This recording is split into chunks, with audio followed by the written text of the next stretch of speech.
And we're live. Woo. There's some noise in the background. I think that's Daniel, is it? Yes, you're muted now. What's happening in your place? No, it wasn't me. It was showing Matthew, the green dots. So I don't know. Yeah, I was hearing a lot of background noise. Yeah, me too. Me too.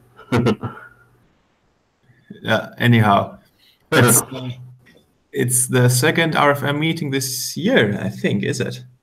9th of January. I think we had one 1 month ago. Yes, so, and there's Siri. Hello, Siri.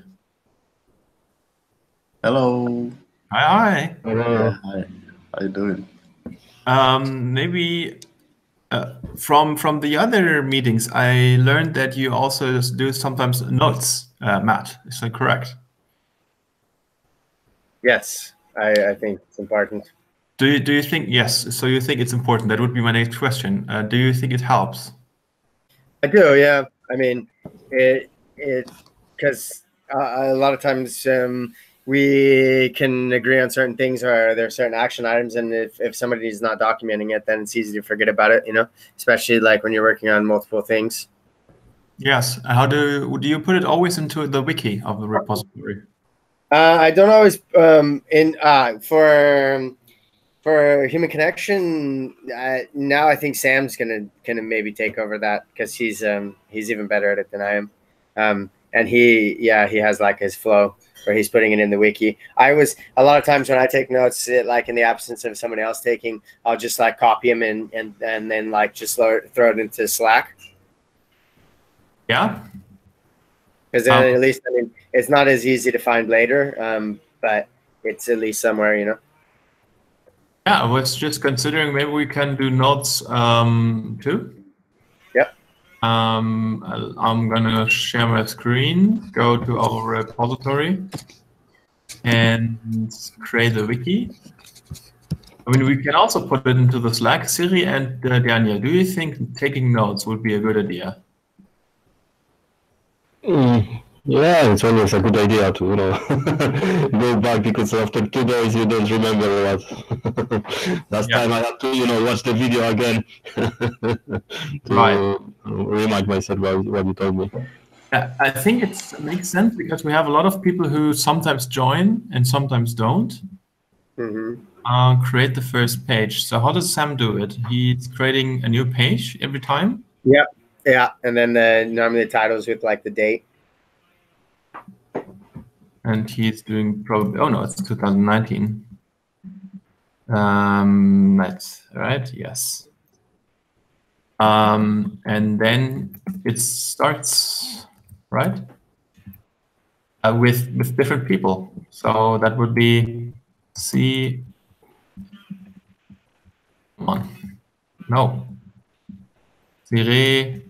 Matt, Daniel, Robert. Is it right? Yes. Oh. Yeah. Okay, so maybe we can start with Siri then.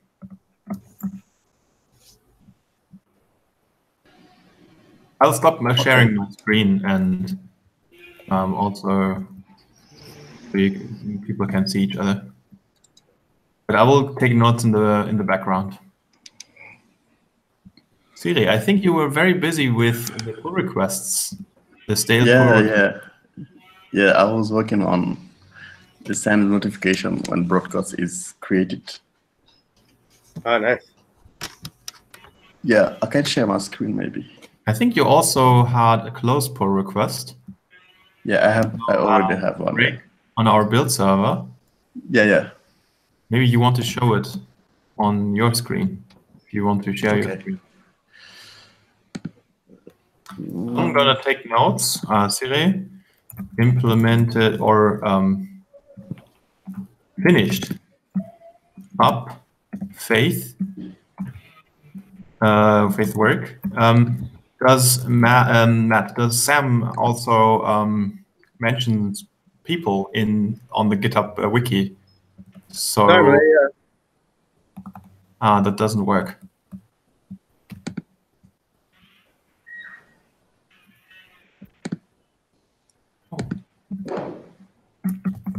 but even though it's not marked up, I think it's still.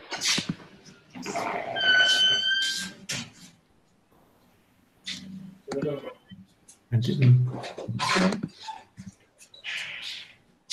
Okay.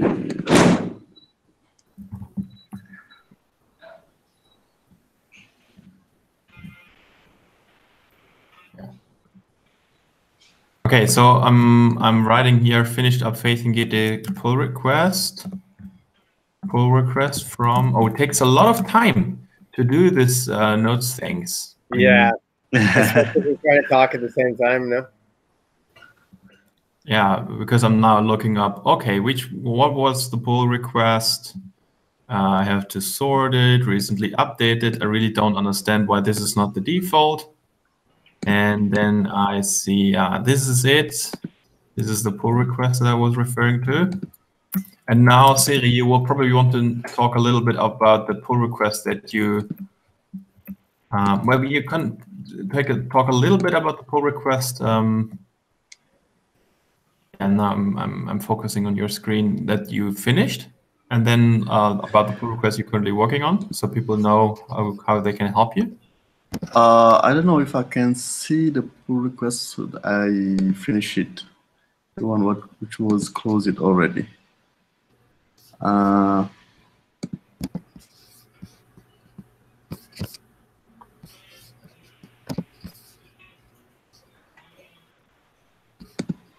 Do you want me to send you a link? Yes, if possible, please. In the Hangouts chat. Sorry, I can see it maybe. Yeah. Close it once. Okay. You can also see it in the chat of Hangouts. Yeah, I saw it. Yeah. Which one was it? Many pull requests. I usually do recently updated. I sort by recently updated, and then it's not that difficult. Sort on the right, top right. You go to sort, and then you say recently updated. I don't understand why this is not the default, because yeah, it should be. Yeah. So there's bright ruble pops back and yeah, this one.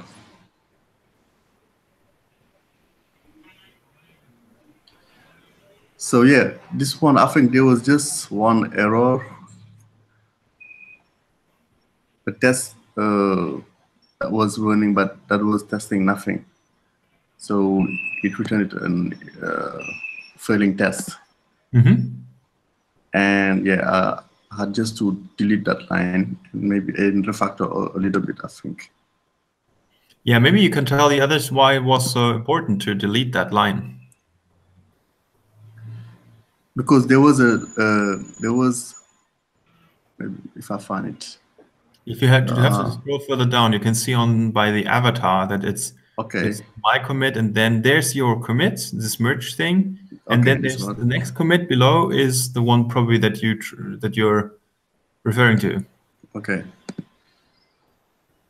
This is just the merge. If you go to next, there's also the arrow. If remove unnecessary test file. File changes. You can go to previous next commit in this pull request. You can see the buttons also in the top right corner. Here? Top right. Okay. Or like that. So yeah.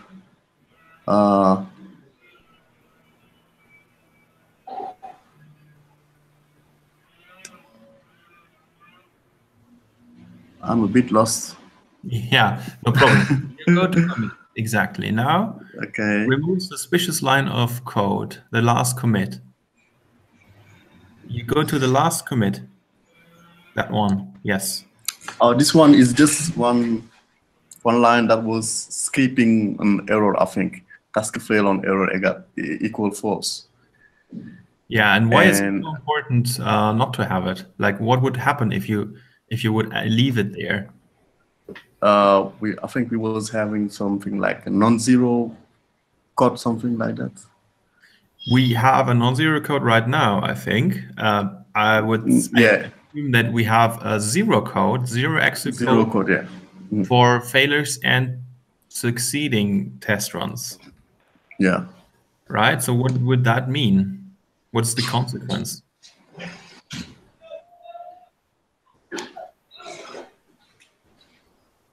Siri? Hello. Yes?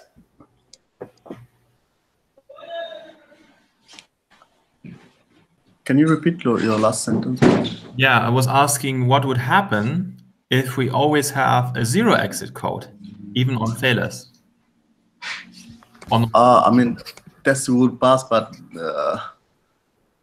we will have green tests, but nothing was tested in reality. The failing tests will don't show up. Yeah, the failing test will not show up. We'll have on our green check mark. All checks have passed. Nobody will get an email about a failing build. Yes. And we might merge probably bad codes. For if you would have a medical test, you would call it a false negative. False right? negative, yes. Yes. Because it's not warning you about a problem, a failure, right? The failure is there, but the test says everything's okay, which is not what we want. We want our build server to fail, and we want to send us notifications and to warn us.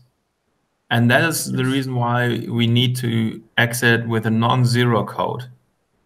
Can you show us the Travis YAML where we have the respective command? Maybe you can show us the files changed and the Travis YAML. Matt and Daniel, do you understand what we are talking about? Yeah, I get it. Yep. So, for example, line 56, that would be our RSpec tests. And if they would return a zero code, even if they would have been failures, the Travis build server will just continue on and will not send a notification or will not fail. Yes. And we really want our build server to be reliable. Yes, and you fixed it, you updated it, and we could merge it. And you also tested it locally. You just introduced a bug. You let one test fail, and then you checked if it's returning a non-zero exit code or not. Yes, we did that.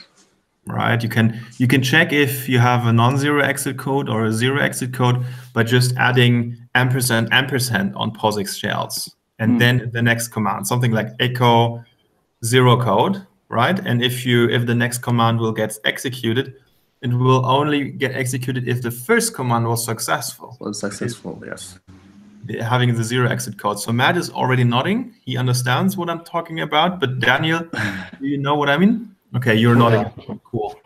So that's very, very important. We really want to have a reliable build server. That's really crucial for us, right? We have an open source project, and I have pull requests from other people, and I'm not checking out I'm not supervising each line of code. I just see, okay, the build server passed. I can merge it in. I'm happy, right? Yes. And that's really, really important. Okay, cool, nice, thank you. That was merged this week. And then your next pull request. Yeah, right now I'm working on this one, this 849. Yes, this one.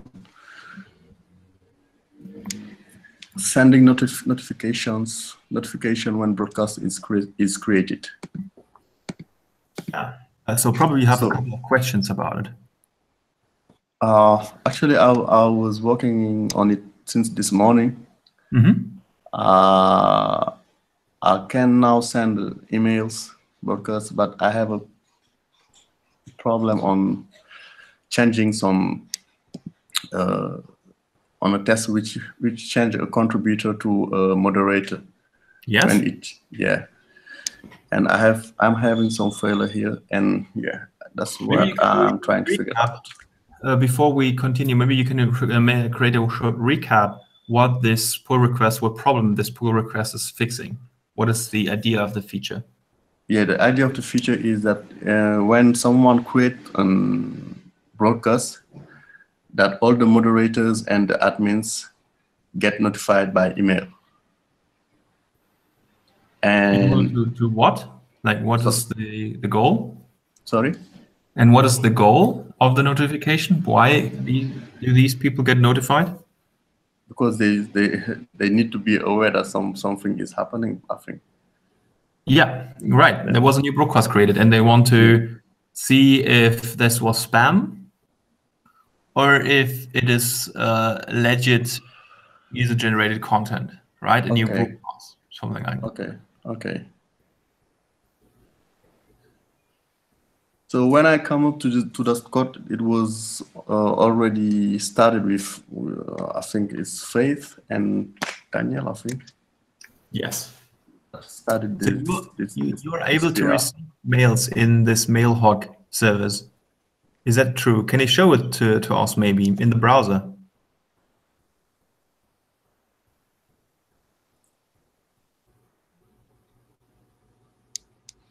Siri? Sorry? Yes.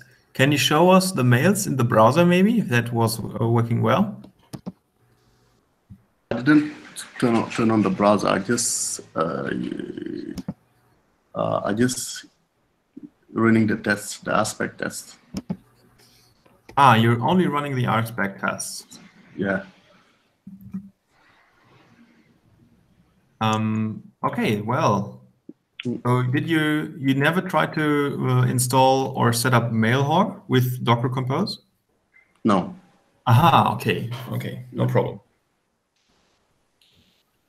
This might get a little bit complicated because it's easier for you as a developer to see the mails and see what's actually going on. Also to see how the mails, the text of the emails, if it makes sense.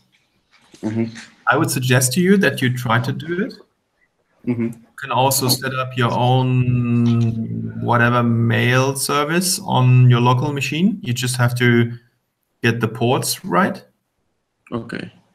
Doesn't matter, but Mailhog is probably the easiest solution, and to get along with Docker. Okay. But okay, let's go back to the RSpec test. What's the problem here? Yeah, it's saying that when a user is authenticated as contributor and creates a broadcast, it should be turned to a moderator. Yeah. So you can see the code here. The test is here, line 2.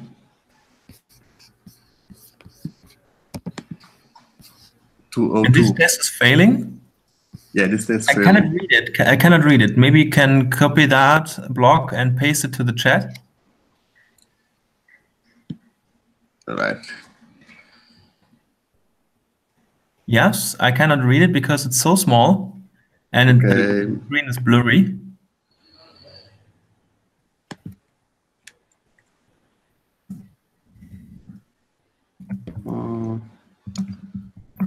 Maybe I can try to.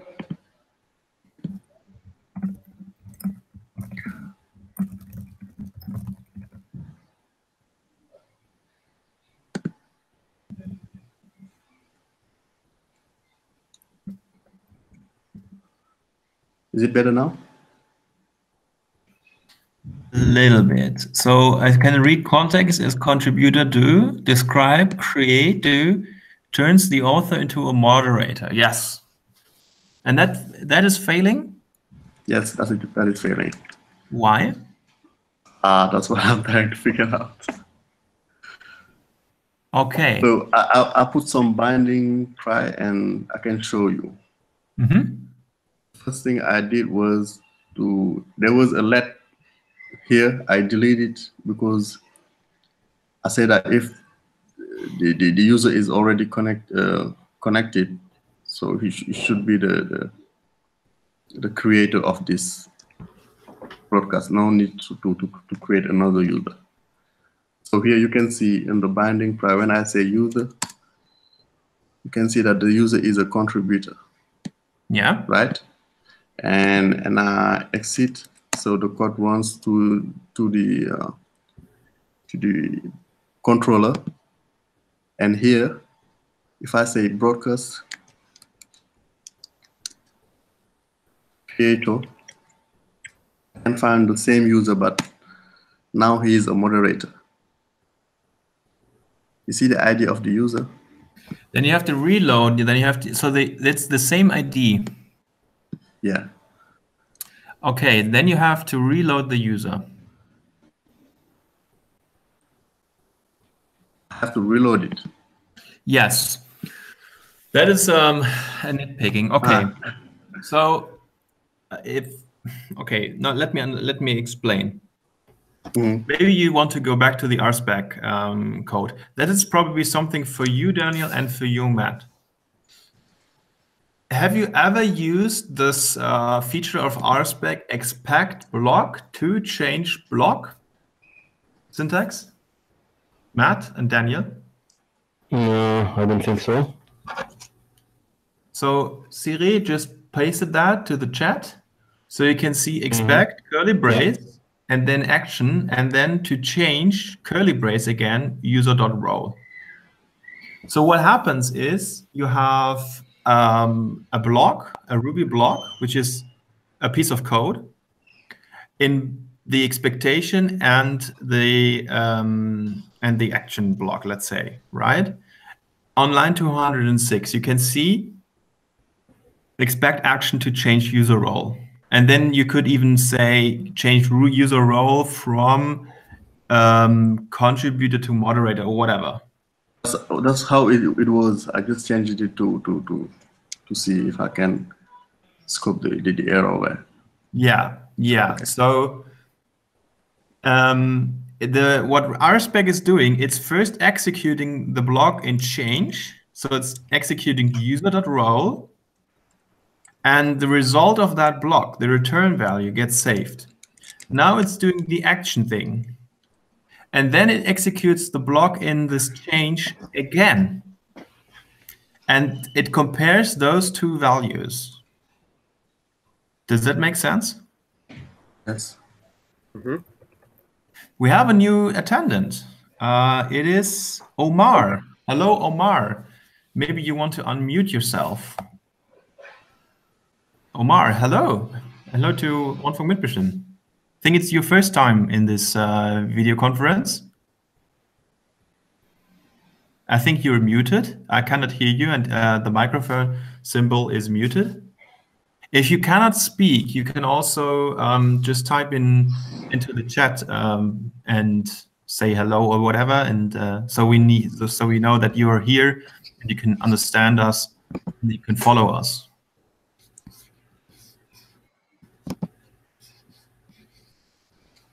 Okay, so no reaction so far. Omar, you can always just listen to us, send us nice messages, and there's Joseph. Okay, you're chatting, so I can see that you're writing. Good. Hello, everyone.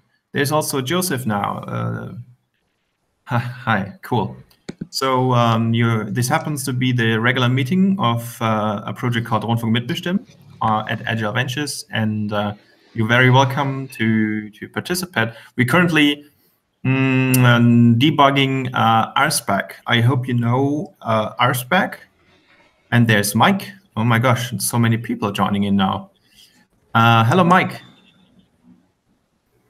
And if anything is not clear, please just interrupt us and ask questions, okay? Sure, good. So now we're debugging what Siri was asking. So Siri asked himself, he was debugging this particular piece of code, expect something to change something. And this something that is expected to change is user.role. So particular attribute on the user model. The role should change. Now, you're asking yourself, Siri, it is, when I go into the Rails console and I query the user again, I see that the role actually changes to the moderator, which is expected. Yes. However, in the test, we still user. The role is still contributor, and then the test fails. Yes. And the reason why this happens is that the call to user.role is lazy loaded. So if user.role is not in the cache, let's say. Active record will make an SQL statement, get the user, and then saves it. The next time when user.role is accessed, it will take the value from the cache. Does that make sense? Okay. Yeah. So, and in this RSpec thing, maybe you can show us the code again in the editor. You see that the change block is executed first, then the SQL statement gets the value from the database. Then we have the action, which is changing the database, in fact, but it's not changing the cache. And then RSpec will call user.role again. And it will take the old value and will compare the old value with the old value. Nothing has changed, and the test fails. Yes. Does it make sense now? Yeah, it does. So what is the solution to it? Now, everyone in this chat, what do you think? How can we solve it? Eliminate the caching, maybe? Yes, and we have to eliminate the cache. And how?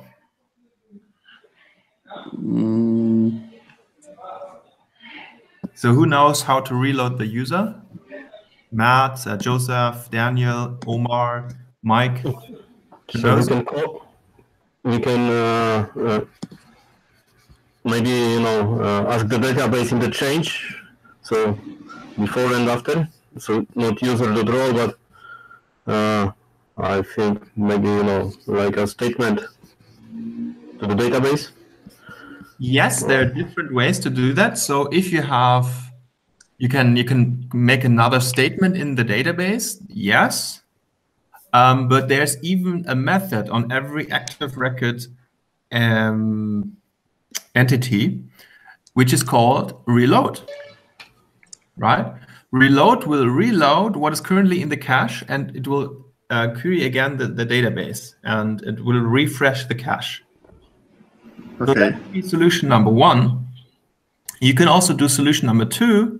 That was what Daniel suggested in more or less. There's, if you have capital user with a capital letter, that is the class. And class methods don't have a cache. So if you, for example, call user with a capital U dot find, this will always trigger an SQL statement, no matter what, because there's no cache. All right. So Siri, you can now choose as you like. Either say user reload and then user.role. I think that's probably the easiest way to do it now. Sorry? The code cannot, it can't be viewed online, of course. So we're on this pull request, Omar.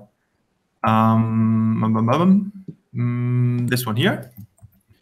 So this is the pull request, Omar. I don't know if you have pushed the code already. Siri, can you tell us if you pushed this code that you're currently viewing online? Not yet. Not yet. Not yet. Okay. Can you show us the code again, Siri? Sorry? Can you show us your editor with the code again? Okay. And this block? And remove the binding prime, maybe? You don't need that.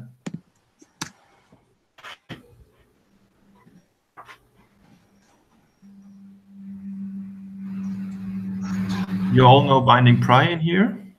Hello group, do you know binding pry already? I guess so. Daniel is nodding. Matt is also a little bit nodding. Do you know binding pry? I think yes. Yes, I'm cool. One of the biggest fans. So, Omar, I don't know if you know it already. So if you install pry as a gem and you say binding the pry, it will give you a so-called read, evaluate, print loop, just in this line of code that you have been. So if the interpreter reads this command binding the pry, it will open a console, a shell, and you can do debugging things, which is very handy. And you can use it for if you run your server, and you can also use it in your tests. Both is possible. Oh, and that was what Siri was doing. Siri, can you show us the editor and maybe add user.reload just before you call user role in the test? This where? No, and this is the production code. I'm talking about this spec exactly.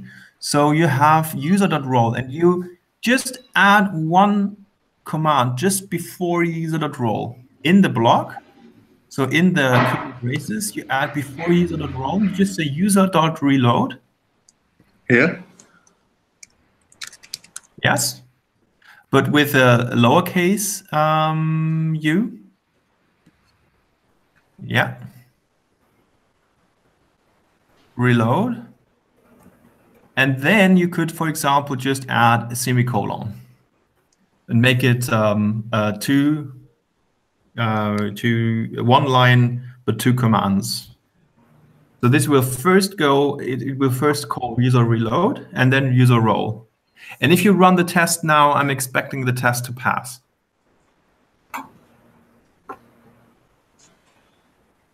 Okay, tension is rising. Okay, bye-bye, Joseph. It was a pleasure. Is this helpful for everyone? Daniel, Matt, Mike, and Omar, can you please tell me if this is interesting for you, if you've ever seen that before? Yeah, it's good to know that I might have this problem sometime as well. I think I've used user.reload in like the Rails console, but I don't think I've ever used it in RSpec. Passing. It's passing, so my assumption was correct. It was just the caching thing. So now probably Robocop will be offended by this because you put two commands in one line. Robocop doesn't like semicolons at all. Right. Okay, cool. You don't have problems following. So if you run bundle exec Robocop now, it will probably complain about that very line that we just edited. And let us see what Robocop instead is suggesting to us, how we can make this code more readable. Robocop? Robocop. Yes. I can run it on a specific file? I think this is possible, but Robocop is so fast that it doesn't really matter. Okay. It just has to load, and then boom, all the files are executed. Oh, we have a lot of violations. You can also say bundle exec Robocop -a. This will automatically fix violations and Automagically, yes. Yeah. So I don't know why it takes so long in the terminal below. There we go. So 26 offenses. Okay, I didn't know that you had so many offenses, but maybe, I already see it, I think. So do not use semicolons to terminate expressions. That's the code violation here. Space missing inside. Yeah, if you say bundle exec Robocop -a, yes, you can correct it. If you're lucky, then Robocop will automatically change the code. I guess it will put the block on 2 lines. I would expect that.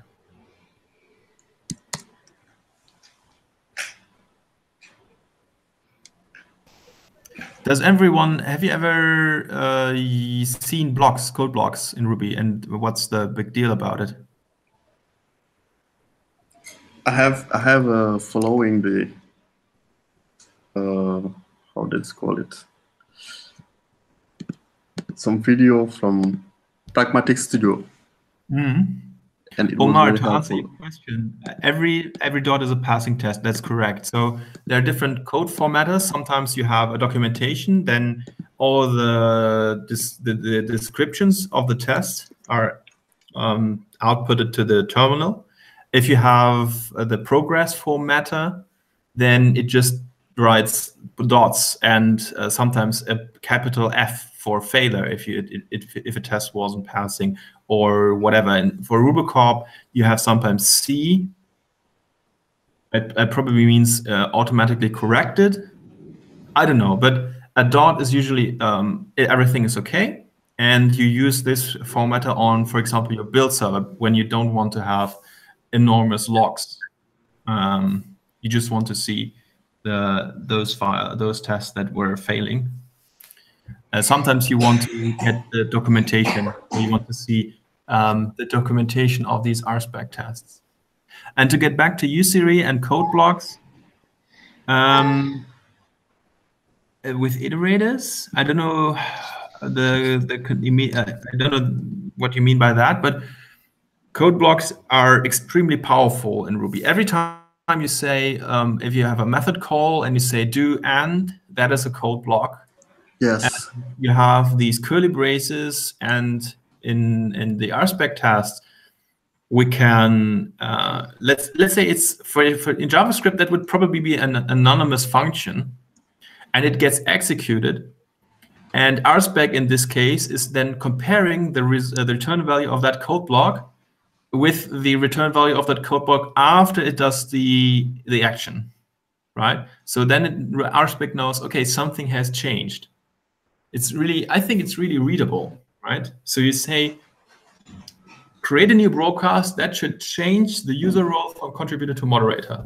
So you can immediately see in this in the RSpec test, okay, if someone is creating a new broadcast, then we expect the role to change. It's I think that's really readable, right? And I use it heavily. But you have to know, if you want to debug it, you need to know how RSpec is executing the blocks and in which order. So first, it's executing the to change block twice, and it's executing this expect action block once, right? So Rubicorp didn't change that file, Siri? No. Okay, too bad. Well, you can just put it in 2 lines if you want. But yeah, I posted in the chat. Maybe try user.rewrote.role, like in the chat. I think this also possible method chaining. No, I wouldn't do it. Okay, yes, that's possible. To change, Sorry? yes, exactly, yes, yeah. Siri, that would be one way to go. Or you do it like Daniel said. You do method chaining. You say user.reload. This will return the user, and then you say roll. Also possible. I don't understand, sorry. You can. I've read it into the chat. User, reload, and roll. Since user.reload is returning the user. All right, okay. Then you can call roll on that. On the same user. Yes. I think that's probably the nice. Another way to do it could be user, capital user, and then find some ID and roll. That also triggers a SQL statement. But I think user.reload.roll is, I think, the nicest way. Okay, this was a long talk. I hope that helps, Siri. Yeah, it does, yeah. Cool. I'll put that into the notes, and in the meantime, someone else can continue while I'm doing the notes. Maybe Matt. Hey. How's it going, everyone? Yeah, as I said before we went live, I haven't had a chance to work on RFM recently, so I'm just kind of air loitering and yeah, trying to learn something at the meeting.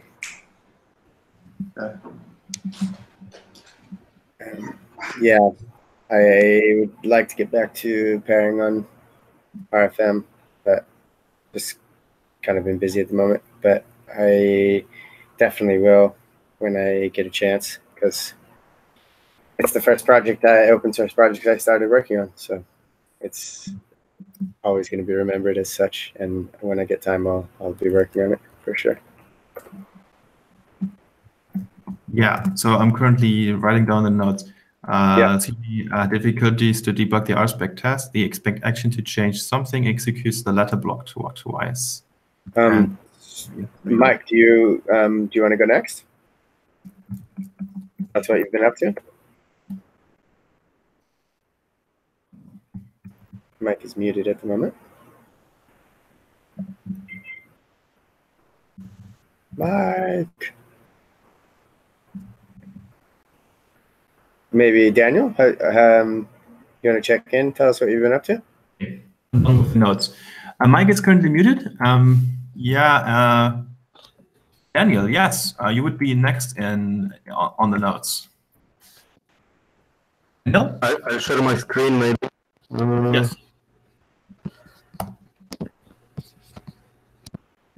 So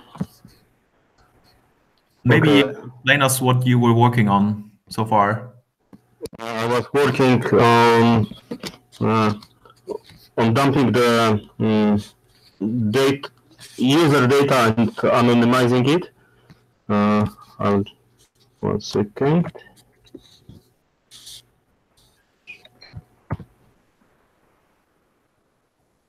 Can you see my editor? Yes, we can see it perfectly. I can read everything. Connection is good enough to... Okay, yeah, so I created a rake task to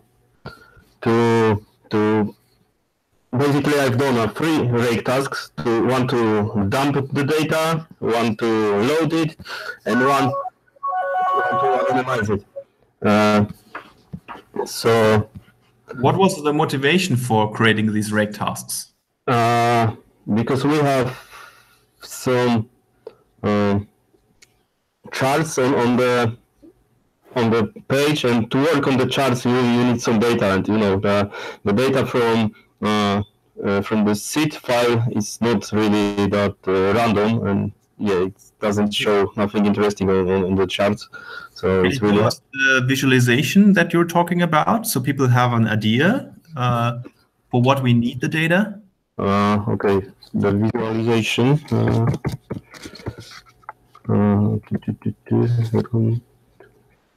Mitbestimmen.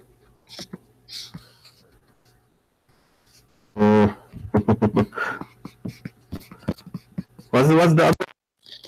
It's Rundfunk mitbestimmen /visualize / I think temporal and something like that. You have to see. Maybe you just type in visualize, and then you have the menu, and then you can click on Rundfunk mitbestimmen. Yeah, but here, okay. Visualize this. Visualize overview, and I want this one. I'm not sure now. Yeah, I think it takes some time, and then you're there. So this is the visualization of our production application, and it's based on the data in the database. And you cannot reproduce this visualization on your machine because you don't have access to the production database. The only thing that you have access to is the seed data, like the generated fake data. Yeah, so which is not.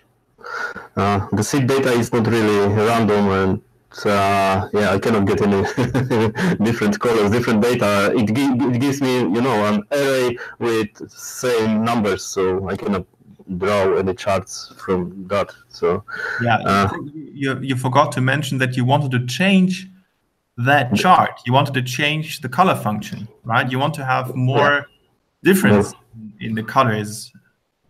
Exactly, so it's better visible, the differences. And you cannot do that without the production database. Does everyone here understands the problem that Daniel is trying to solve and why he's doing it? Siri, Matt, Mike, Omar? Yes, I understand. I think I was here the first time that they was on the meeting that we started, that Daniel was starting working on this PR. Yeah. And I told Daniel at the time that I cannot give him the dump of the production database for data privacy. People have the email address, people have the password hashes, and they don't want this data to be publicly exposed, right? So we want to have a dump with anonymized data without the email addresses because they are not relevant for this particular visualization, which I can send to Daniel directly. So he can restore the data on his machine, and then he can start working on the chart, right? Yeah. So how can you explain how you did the anonymization? So yeah, basically here in this task, I'm loading all the users from the database and then update some fields like the encrypted password. So it just returns me, a part of the string, which we cannot really do nothing with it. You cannot get the password back from a part of the hash. I anonymize the latitude and longitude. City. I don't know what I mean. What I'm doing here right now. Okay. I'm creating. Yeah, I'm creating a string just with the city and ID of the user, and same with the email. It just returns a generic email. Yeah. By the way, if you anonymize the city, you also have to anonymize the postal code because I think there's a functional dependency between city and postal code. They are interchangeable in Germany. Okay, I will take a Postal code would be even more precise than city. For example, Cologne or Berlin has many postal codes, right? So if you have the postal code, you can infer the city. Okay. So yeah, I have a question here because I'm updating all the data, so it changes the database. Can I just, make a transaction, then dump the data and, restore like the old stuff? That is a great question. That's a great question. By the way, goodbye, Matt. He already left. Okay. He had to catch up a meeting on 8 o'clock.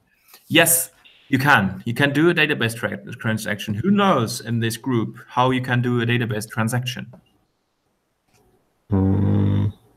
I probably know how to call. Maybe don't know, but I don't know how to find a SQL statement. Mike, do you know how to do an Mike Uno, do you know how to do a transaction? A database transaction?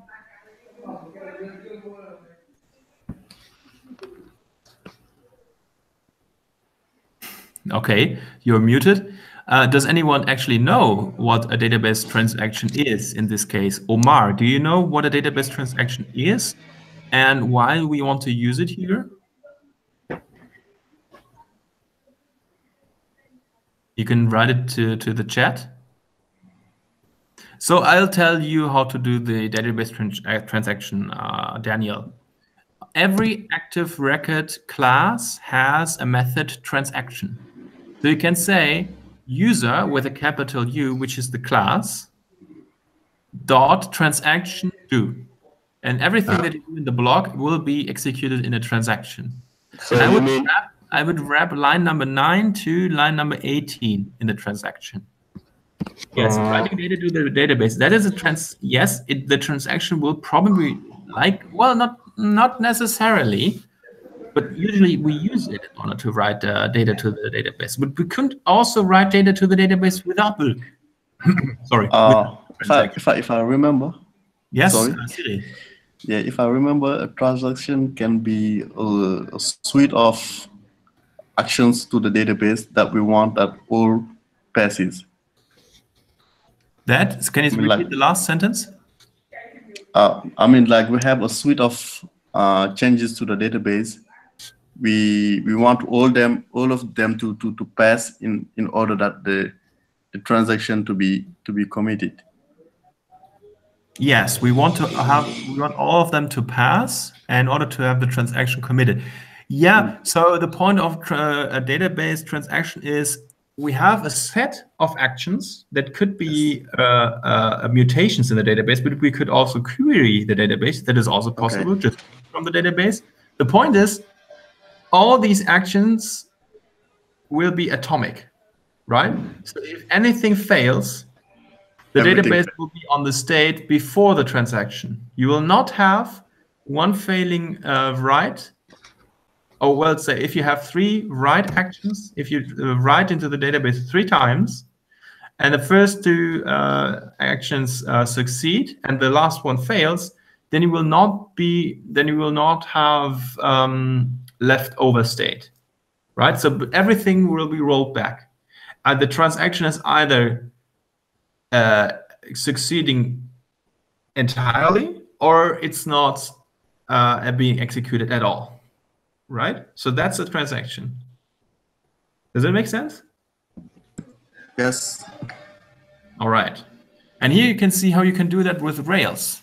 So every class which is derived from active record base, and user is derived from active record base, has a method transaction.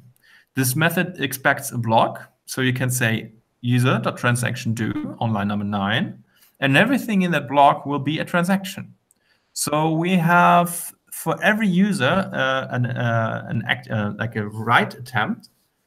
You want to change many attributes and then save. So we'll go user 1 by 1 and then do all these things. And for every user, there will be a statement. And these statements altogether, they go into one transaction, right? And either they all succeed or they all fail, right? Now, who can see one? So this is a transaction. This is great. Now, can somebody see one improvement? Maybe on line number 10.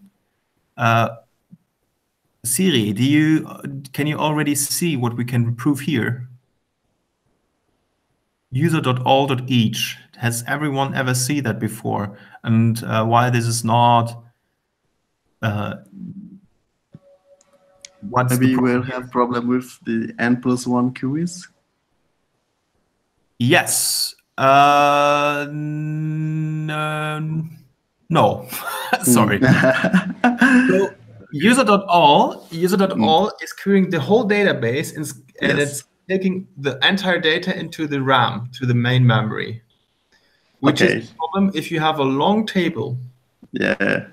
You can always replace all.each with find each. Daniel, if you go to GitHub, I have put that into the review. So if you open the website, GitHub, and the pull request, then you can see that I already submitted like 1 hour ago a pull request review, code review, and I think I sent you the link to the pull request. In the chat, or yes. So there we go. Link. Oh. I will also take notes for Matt. Matt said. Okay, user find each. Daniel was busy on. It's learned how to do data.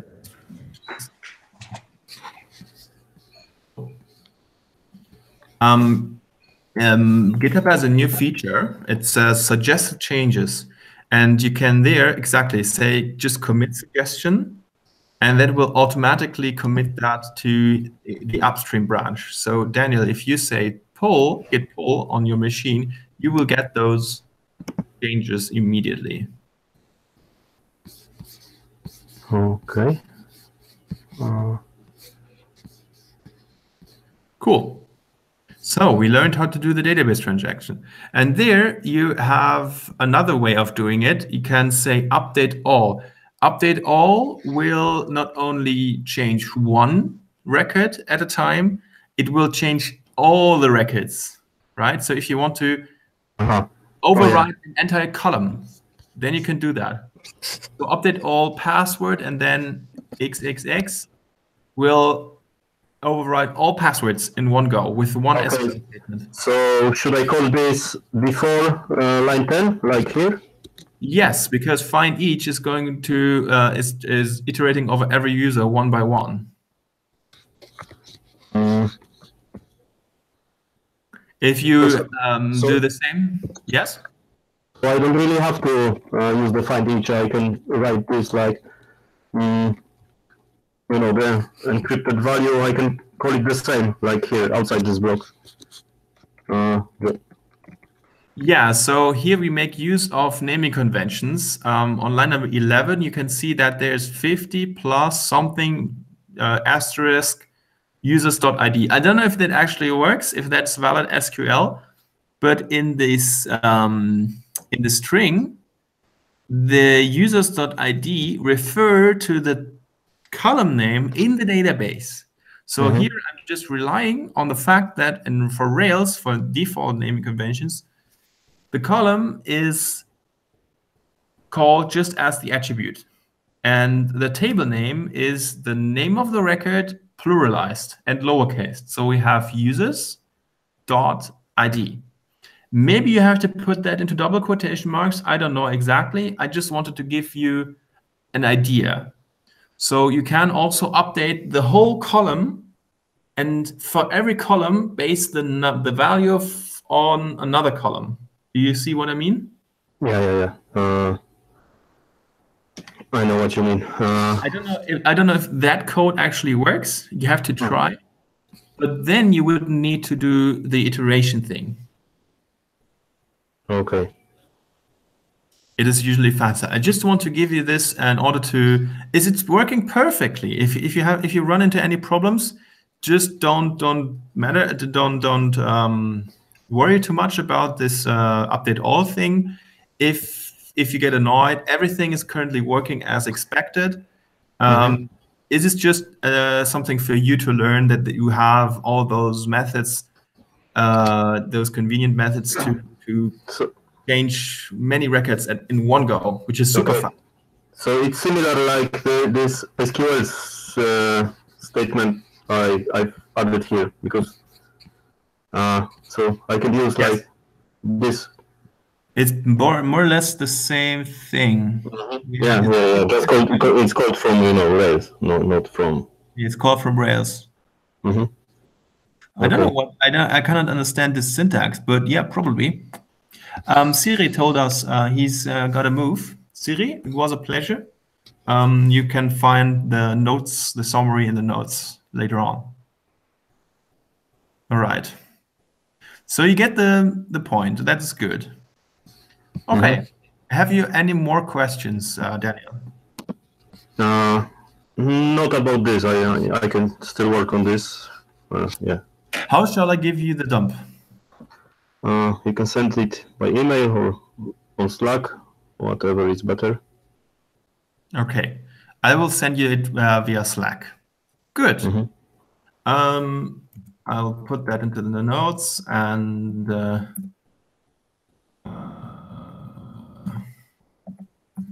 so learn how to do database transactions and gets an anonymized dump of the production database. Good. Now the last person on the list is myself. I was doing exactly nothing. I think I was basically doing reviews of pull requests and also double checking your code and doing the pair programming. So we did two pair programmings on the weekend together with Siri. It's on my YouTube channel, and it's also in our Slack channel. If you want to, you can try it out. And I was doing the maintenance thingies, dependency updates, and so on, the usual stuff. I just noticed that our build is erroring. So I can share my screen for a second. I don't know why, but you can see build error. This is not good. If you see this, maybe you can tell me about it. Send me a message on Slack if I didn't see that. So why was the build erroring? I don't know. So this is the current master. Good. It's currently building. No problem. Let's go to the master branch, the latest build of the master branch. Oh, it was erroring many times. What's the problem?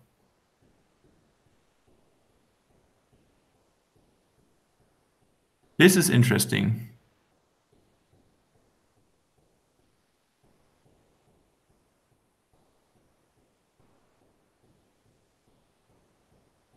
Okay, this is very interesting. This is super interesting because here it is erroring because we have the SSH key, which Travis needs in order to do the deployments, encrypted on Travis. And here it's trying to decrypt the SSH key. I will have a look into this. This is probably something that only me as the maintainer and also the person who owns the SSH key and the access to our production server, like this one here, probably I'm the only person who can fix it. But it's not good to see that I've oversaw so many builds. So if you see here build error for a while, maybe you want to text me on Slack. Omar, are you already a member of our Slack channel?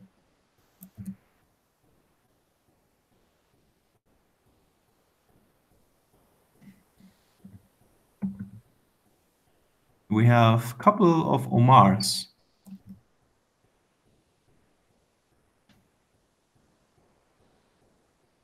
Omar, yeah, maybe you can also invite yourself to this channel here.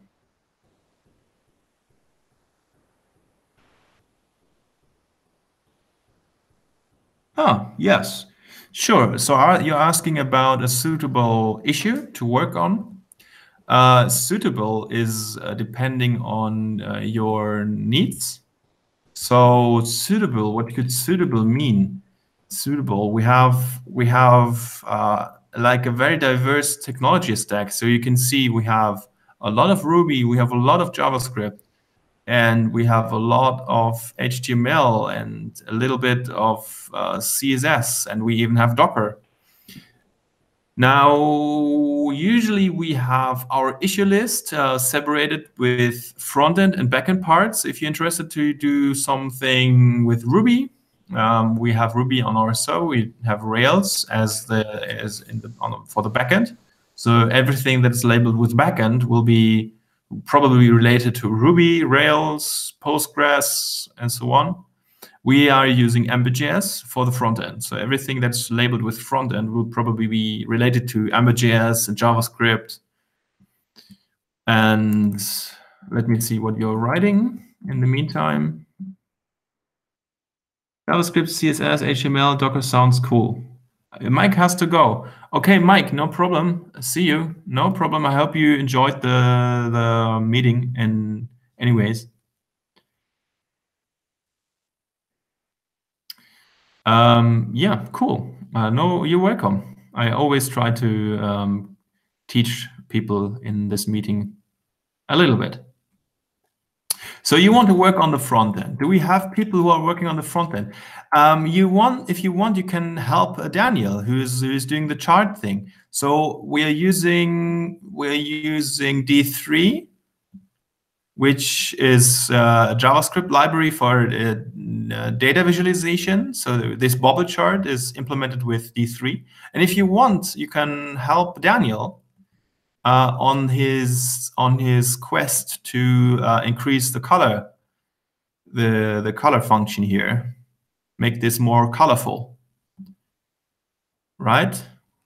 So I think it's this one here, bubble chart colors. It's also opened by Daniel.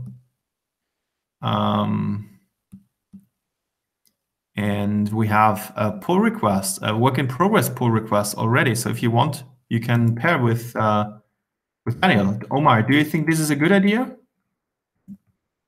Daniel, do you think this is a good idea? Yeah, sure. Okay, I would probably then say join our Slack channel, and you can text Daniel with DK UKU, Daniel Kukula, and then you just say, hey, Daniel, do you want to pair with me today? And if you have any questions related to the code, you can always ask me. I'm Robert, and my handle is Roschäfer, so ROSCHAEFER. And then you can say, like Siri said, what's a contributor? And ask questions. And maybe you're lucky, and I'll explain that to you. Okay? Nice. Great. Yes, I also advise you to check out D3. D3 is an amazing framework. It's like a whole new world. It's very asked for, by the way. If you want to do anything with data visualization, it's a very asked for knowledge. And it's like the de facto framework for anything that you want to do with visualization. Okay, so I would say we're reaching the end of the regular meeting. I think you all learned something, I hope. So currently with us is Omar and Daniel. You two, do you have more questions regarding anything? I'm fine. You're fine, Daniel. So I'm gonna send you the dump. Doing pair mentoring.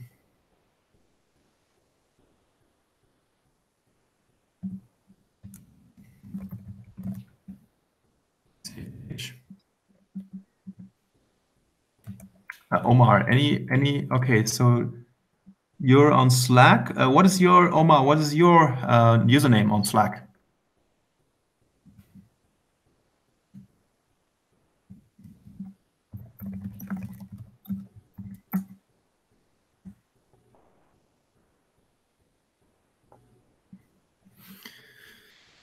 Omar, can you tell us your username?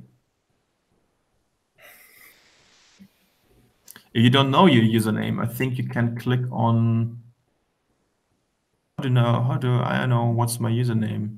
You can click on the top left and click on your name, and then you have a drop down, and it says first your real name, and below you have your username. Omar El Bigavi. Yeah, I know. I also don't tag myself.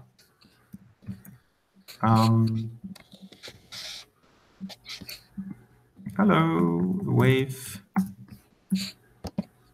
Oh, you're now invited to the RFM Slack channel.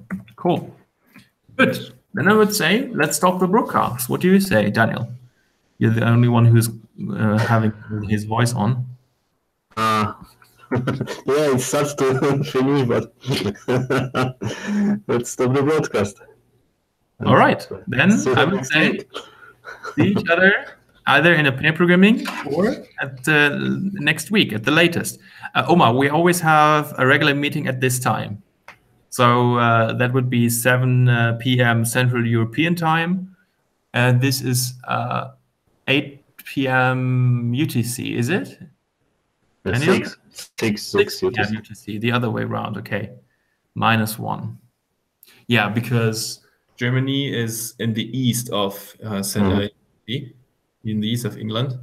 So we are lost as well with this.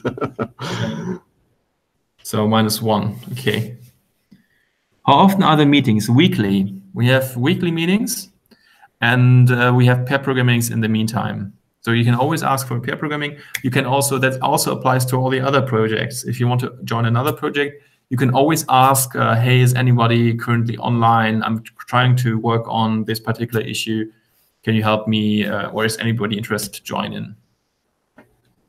And if you want to be super cool, then you create this pair programming on the website of Agile Ventures, and then you paste in the link to your Hangouts and the link to your YouTube's live stream, because then it will be saved to the website and people can look it up later on, and you can see the recording. So when I stop the broadcast, when I hit the stop broadcast button, this will end the live stream and the YouTube video later on. More questions, Omar?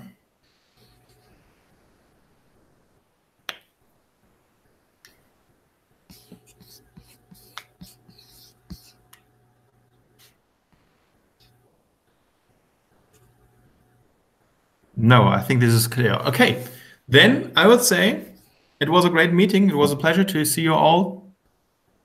See you next week at the latest. Goodbye, everyone. Bye. See you. Goodbye.